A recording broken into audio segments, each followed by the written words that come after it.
Health sector में और आई की स्पेशलिटी में, मैं एक आई स्पेशलिस्ट हूँ, तो आई की स्पेशलिटी में एआई का बहुत बड़ा रोल होने वाला है।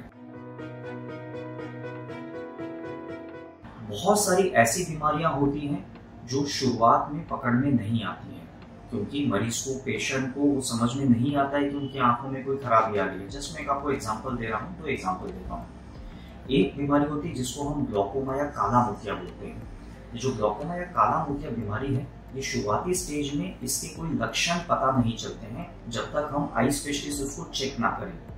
लेकिन अगर ये बीमारी बहुत एडवांस स्टेज में चली जाए तो आंखों को ये परमानेंटली कमजोर कर सकती है, इसलिए इसको हिंदी में काला या खराब भी बोला जाता है। दूसरी है, वो है डायबिटीज का आंख पे प्रभाव।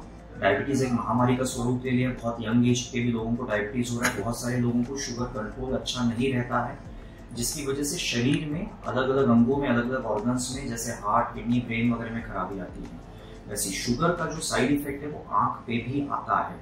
तो आंखों का एक पीछे का हिस्सा होता है जिसको हम रेटिना या पर्दा बोलते हैं, जहाँ डायबिटीज अनकंट्रोल्ड या खराब होने की वजह से उस पर्दे पे खून का लीकेज होकर खून के धब्बे, सूजन आ जाती है। इसका भी जो शुरुआती स्टेज है उसमें मरीज को या पेशेंट को पता नहीं चल पाता है कि उनकी आंखों में कुछ खराबी आ रही है।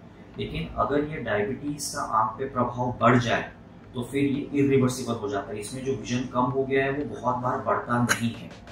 तो ये ग्लूकोमा और डायबिटीज, इसको अगर हम सही टाइम पे पकड़ सकें एक स्क्रीनिंग के माध्यम से, मतलब अगर हम सभी डायबिटिक के मरीजों का आई चेकअप करके एक हम ये बता सकें कि हाँ, आपको आंख में कुछ खराबी आने का रिस्क है या कुछ आ रहा है, तो ये चीज मरीज के लिए बहुत बेनिफिशियल होगी और सही समय पे ट्रीटमेंट होगा।